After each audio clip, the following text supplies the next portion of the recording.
সম্মানিত ভিউয়ার্স, আসসালামু আলাইকুম।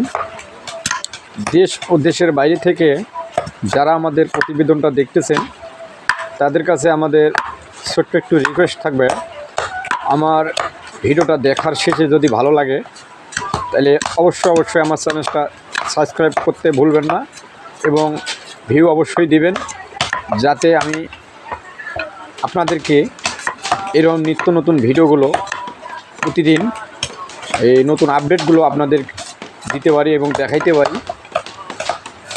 এখন আমি আপনাদেরকে যে জিনিসগুলো দেখাবো এটা হচ্ছে বাঁশের খাঁচা। আমরা বাঁশের বক্সগুলো বাঁধতেছি এবং বাঁশের যে 4-5 ধাপের যে অংশগুলো আছে এই অংশগুলো আমরা একাস্তর করে একটা বক্স তৈরি করতেছি। এখানে দেখতেছেন আমাদের 2 সেট লোক কাজ করতেছে দুপাশে।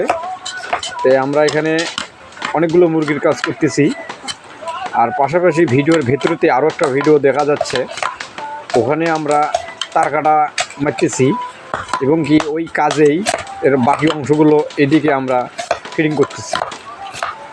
তো যাই হোক, আমি আপনাদেরকে যে উদ্দেশ্য নিয়ে আজকে যে ভিডিওতে কথা বলবো সেটা হচ্ছে আপনারা স্বল্প খরচে বাঁশ দিয়ে লেয়ার মুরগির খাঁচা তৈরি করতে পারবেন এবং আমারই কাছে নিতে পারবেন। যেমন 1000 মুরগিতে কতগুলো জিনিস লাগে সব কিছু A to Z আমি হিসাব দেব, সেটা আমাদের ভিডিওতে শুনতে পারবেন এবং স্ক্রিনে দেওয়া নাম্বারে কল করলে ওখান থেকেও আমাদের কাছে হিসাবটা নিতে পারবেন। 1000 মুরগির জন্য প্রথমত আপনাদের বাঁশ লাগবে, দ্বিতীয়তে সুতা লাগবে, তারপরে আপনাদের 1 ইঞ্চি প্যারাক লাগবে এবং লোহা বলে অনেক জায়গায়। তারপরে আপনাদের পাইপের প্রয়োজন আছে, পাইপ আটকার জন্য কিছু অ্যাঙ্গেলের প্রয়োজন আছে, আর আপনার স্টান করার জন্য বরাক বাঁশ লাগবে। আপনার খাঁচা তৈরি করতে অরিজিনাল দেশি তল্লা বাঁশ লাগবে কিংবা মাহাল বাঁশ লাগবে। তো যাই হোক, আমরা যে প্রজেক্টে কাজ করতেছি সেই প্রজেক্টে আমরা হালকা কিছু অংশ খাঁচা ফিটিং করছি স্যাম্পলি দেখার জন্য, যে এই সিস্টেমটা আমরা আমাদের মহাজনকে দেখাবো। যদি উনি বলে যে এই সিস্টেমে খাঁচাটা ফিটিং করেন, তাহলে আমরা এই সিস্টেমে খাঁচাটা বাকি ঘরে যে জায়গাগুলো পড়ে আছে এই জায়গাগুলোর মধ্যে আমরা বাকি খাঁচাগুলো ফিটিং করব। এ কারণে আমরা হালকা কিছু জিনিসটা স্যাম্পলি কিছু বসায় নিলাম, নেওয়ার পরে আমরা আমাদের খামারিকে দেখাবো। তার জন্য আপাতত আমরা কিছুক্ষণ বিরতি নিচ্ছি কাজের জন্য।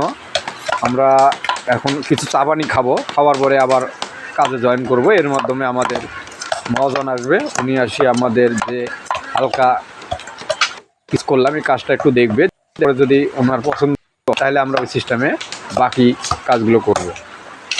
তো 1000 মুরগির জন্য যে জিনিসগুলো হিসেব দিলাম আমি, যাই হোক এই জিনিসগুলো লাগবে।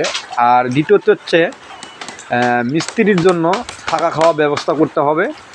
1000 মুরগির জন্য যে 13-14 দিন আমাদের সময় লাগে কাজ করতে, এই 13-14 দিনের মধ্যে আপনাদেরকে মিস্ত্রির খাওয়া দাওয়া দিতে হবে, আর মিস্ত্রির যাতায়াত একদম ভাড়া দিতে হবে, একদম গাড়ি ভাড়া দিতে হবে এবং মিস্ত্রির যে রেট হবে রেট ধারণ করে মিস্ত্রি চলে যাবে।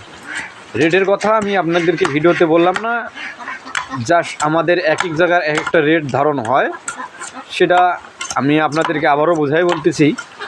যেমন আমাদের ঢাকার ভেতরে একটা রেট হয়, বগুড়ায় একটা রেট হয়, বরিশালে একটা রেট হয়, চট্টগ্রামে একটা রেট হয়, বিভিন্ন জায়গায় ভোলা বরিশাল ভোলা দ্বীপ এলাকায় একটা রেট হয়।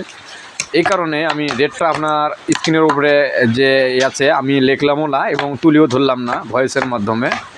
আপনারা স্ক্রিনে দেওয়ার নাম্বার আছে, ওখানে কল করবেন। ওখানে কল করলে আপনার কোন জায়গা থেকে বলতেছেন আমরা সেই জায়গার রেট আপনাদেরকে বলে দিতে পারবো। জাস্ট আপনারা ভালো থাকবেন।